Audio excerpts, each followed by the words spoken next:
Hey, what's going on, ladies and gentlemen? Before we get started, I want to mention the giveaway that I'm doing. There's only about 2 days left before the winner is announced, so if you haven't put your entries in yet, you only have a few days left to do so. I'm giving away the complete Game of Thrones series on Blu-ray to one of you that have entered.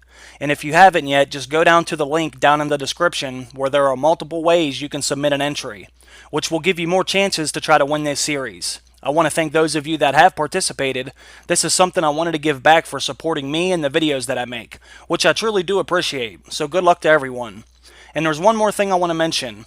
I will be doing a few different collab videos this weekend with the channel SmokeScreen, and we've been kicking around a few different ideas trying to decide what we wanted to record and put out to you guys. So we may do a Q&A type video for one of these recordings. So if you guys want, if you have any questions pertaining to the future seasons like Season 7 and Season 8, leave some Q&A questions down at the bottom of this video, and when I record with SmokeScreen this weekend, we'll try to get to as many of those Q&A questions as we can.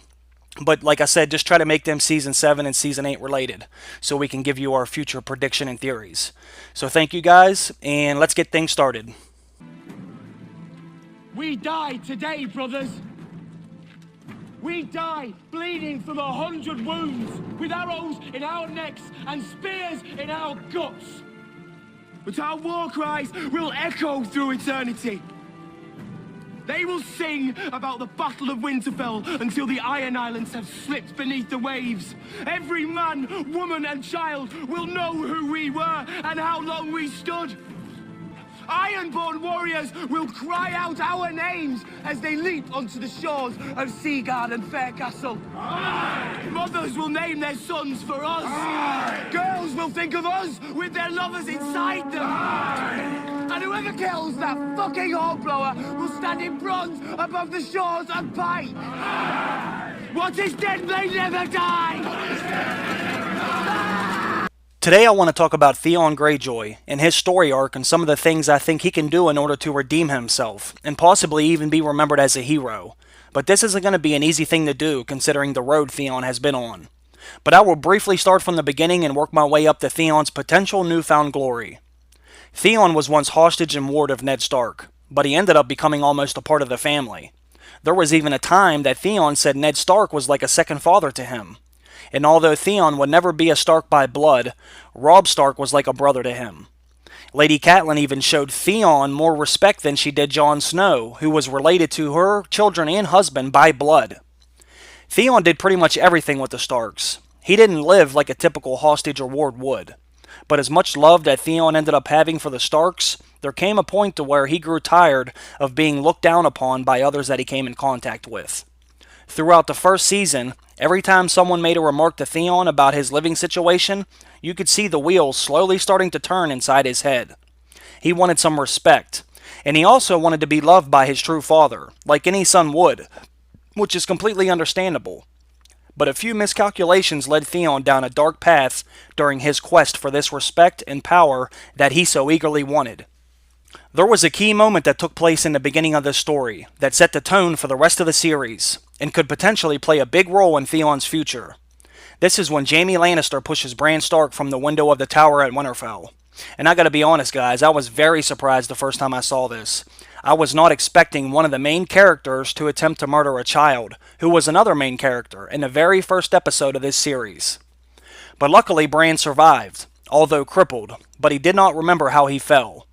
But thanks to Lady Columbo, she discovered exactly who was responsible for this, after she had found a golden hair in that tower, knowing that no one had been up there, but now there are a few golden-haired sickos within Winterfell's walls that haven't had the best reputation. Lady Catelyn then held a secret meeting in the Godswoods, revealing her findings in the tower, and who she suspected was responsible for Bran's injury. But almost everyone who was at that meeting is now dead, except for Theon Greyjoy. And if there are anyone else out there who knows Jaime Lannister did this, they aren't going to have the same motivation to alert the Starks like Theon's going to have. But we're going to come back to this part later. After Lord Eddard Stark is executed, Robb Stark is proclaimed king in the north by his bannermen. Theon then asks Robb if they are brothers, now and always. And after Robb says yes, they are brothers, Theon then swears his sword and fealty to Robb. But things are about to take a turn for the worse. when Theon suggests to Robb that they should seek an alliance with Theon's father, Balon Greyjoy, because they will need a fleet of ships to attack King's Landing. Then which Robb agrees to, so he sends Theon home to broker a deal with his father, that he hasn't seen since he was just a boy. But Theon's welcome home wasn't as warm as he had thought it would have been. Theon's appearance alone angers his father. He is dressed like a Stark, wearing Abercrombie and Fitch that he did not pay the iron price for. And Balon rejects Robb's offer. He doesn't want anyone to hand him a thing. He reminds Theon that they pay the iron price and take what they want. And this is the beginning of Theon's downfall. He makes a decision that he knows he shouldn't have made.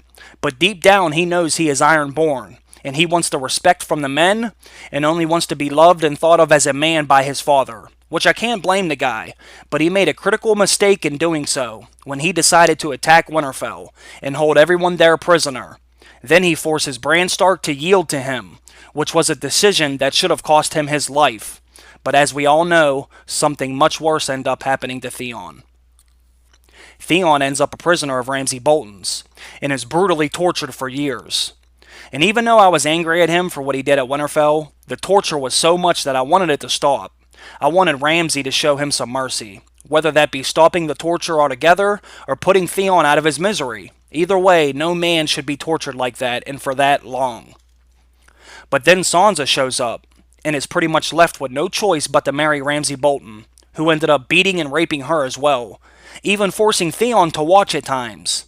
But eventually Sansa gained the strength and courage to try to escape the clutch of Ramsay Bolton, even though she knew if she had been caught, it would have only made things much, much worse. And I think if it wasn't for Sansa repeatedly reminding Theon of who he was, he may have never left Ramsay. He was too scared and broken to even attempt to escape on his own at this point. Theon, or Reek, had accepted their fate, and dealt with it any way that he could. But thanks to Sansa, she put things in motion that are not only going to change Theon's life, but also how he will be remembered, even after he is gone. Sansa had set the plan in motion. She had decided that she was escaping one way or another. But Ramsay's side piece, Miranda, knew exactly what she was up to, and stopped Sansa dead in her tracks by holding a bow and arrow at point-blank range to her face. And this is the beginning of a new day. This is the beginning of the rise of Theon Greyjoy, ladies and gentlemen. Theon knew he had to act fast, because the Bolton men were coming back, so he tossed that bitch over the wall where she fell to her death. Then him and Sansa jumped over the wall, not knowing if they would even survive the landing from that height. But it wasn't long and the Bolton men ran them down. And I gotta be honest, people, what Theon did next was pretty damn brave. He stepped out in front of the Bolton men and their hounds. He was ready to give himself up so that Sansa could escape, knowing that if he was taken back to Ramsay, he may have been brutally tortured for God knows how long, or even killed. So I tip my hat to you for that one, Theon. That took balls. Balls that you no longer have, but you had the guts to find anyway. Luckily for the both of them, Brienne and Podrick showed up, and with all of them combined, they were able to kill all of the Bolton men. Theon even killed one of the men, which makes this the second time Theon has killed someone in order to save a Stark's life. He saved Bran when he was wandering off and ran into Osha and the men she was with, and then he helped another Stark's life right here. So as you can see, Theon started out basically one of the Stark's family members. Then he ended up deserting Robb when he needed him the most. And after living with that guilt for all these years, he finally had a chance to redeem himself here and save the Lady of Winterfell. But Theon is not done yet. His character has much more to give to this story, and there are other things that I can see him doing to take his character from tortured coward to respected hero, which I will explain. If Theon does end up dying, he's going to die doing something very important. But at this point, I can actually see him surviving the entire series. Think about it. If they were going to kill Theon, they would have already. They invested so much time showing us Theon being tortured. So why not just put him out of his misery then? Why continue to show us this character being tortured day in and day out, episode after episode? They kept him alive because he has a bigger role to play. They needed Theon to save Lady Sansa, which he did. And if you was going to kill his character, then why did you not kill him after he helped Sansa escape? It seemed like his character was fulfilling his purpose at that point, so why continue to let him live unless you have something bigger in store for him? It would be stupid to kill him now, unless it's doing something very important, or else they wouldn't have kept him alive for so long, when he should have died so many times already. At first, I thought they were keeping him alive so that he could become king of the Iron Islands, but then Euron shows up and takes control of the islands, which forced Theon and Yara to escape, or else they would have been killed there. And now Theon has the backing of one of, if not the most powerful characters in the series, Daenerys Targaryen. She definitely has the biggest force, which now Theon is a part of, so you can see that he still has a role to play. And I think I know what this is, but I must warn you, spoilers are coming. We know from the spoilers that Dany's fleet is going to take a significant hit at the beginning of next season. Euron eventually catches up to them, and apparently takes out Yara's Ironborn fleet, which results in Euron actually capturing Yara. But Theon narrowly escapes and avoids death once again. And other spoiler photos have came out that show Yara as a prisoner of Theon Greyjoy's. And in those photos you can see Euron has Yara chained up behind his horse as he parades her through King's Landing, more than likely on his way to Cersei Lannister. So at this point Yara is pretty screwed. There are other spoiler photos that show Theon getting his ass kicked by the Ironborn, more than likely because Yara was taken prisoner, and for all they know, possibly even killed. Then in other photos, we see Theon having an altercation with Jon Snow on the beach of Dragonstone. This is the first time these characters have seen each other in a very long time. And even when they were living under the same roof, Theon didn't show Jon the respect he should have. But that means nothing at this point, because Jon is going to be furious at him for turning his back on Robb and holding Winterfell hostage, which resulted in a few people dying. But Jon isn't going to kill him, and that's only because Theon saved Sansa's life. But that doesn't mean the Starks have to welcome him back with open arms. But now that Theon is under Dany's wing, they're going to have to learn how to work together. And I think Theon is going to attempt to save his sister's life, just like she tried to rescue him when he was Ramsay's prisoner. Theon is going to take his beating, but he's going to step up and do what he knows he has to do, and take his uncle Euron on, face to face. Theon will have to muster up the strength and courage to lead the Ironborn men in an attempt to get his sister back, knowing it could cost him his life. Euron is a seasoned veteran on the sea, and not only that, he has Yara in King's Landing, which is littered with City Watch. Not to mention, if Cersei ends up having Yara under her thumb, that means she will more than likely be guarded by Kingsguard and that damn mountain, which makes it nearly impossible for a man like Theon to stand a chance of getting her back. But I think he will put his life on the line during an attempt to rescue his sister Yara. If he wants any respect from anyone, he cannot let his sister rot in King's Landing and more than likely be tortured and killed. Theon may end up coming face to face with Euron, which one of them will end up dying. But I want to go back to the Godswood, when Lady Catelyn held her secret meeting and revealed who was responsible for Bran's injury.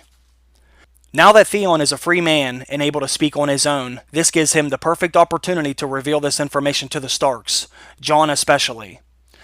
Now that he's going to meet Jon on the beach, and Jon's going to grab him by the neck on the beach of Dragonstone, this would be the perfect time to tell Jon what Lady Catelyn had told him about Jaime and Cersei being the reason that Bran is now crippled. And I wouldn't be surprised if Theon offered to help, making sure that Jaime faces justice when the opportunity presents itself. Theon was very vocal about his feelings toward Jaime. When Lady Catelyn said he was responsible for Bran's injury, Theon knew Jaime was absolutely capable of doing this. In the first novel, Sir Roderick said even the Kingslayer would flinch at the murder of an innocent child. But Theon said, "Oh, would he? I wonder." Theon knew that Jaime was capable and likely the culprit. When Theon fought beside Robb at the Battle of the Whispering Wood, this is when they were able to take Jaime prisoner. Theon wanted to kill Jaime and send his head back to Tywin to send a message, but Robb refused. So it's obvious that Theon hates Jaime, and he knows he is responsible for Bran's injury. So now that he will be around the Starks again, I can see him not only revealing this information, but wanting to help also. When Jaime pushed Bran out the window, that was a pivotal moment in this series, so there is no way this doesn't get resolved in some form or fashion. Theon didn't survive all this time and survive all that torture and horror just so they could randomly kill him off. I believe he is still around to serve a bigger purpose than what he has been doing. I think attempting to save Yara and telling everyone what he knows about Jaime Lannister can be some of the things they can have him do to continue to rise and complete his story arc. But these are just my opinions, of course, so comment below and tell me what you think Theon will be doing in the upcoming episodes. He has survived so much. What purpose do you see him having in the future? Let me know, and I will see you guys down in the comments. Thanks for watching. Thanks for supporting the videos and the channel. I will see you guys in the next one. Bye.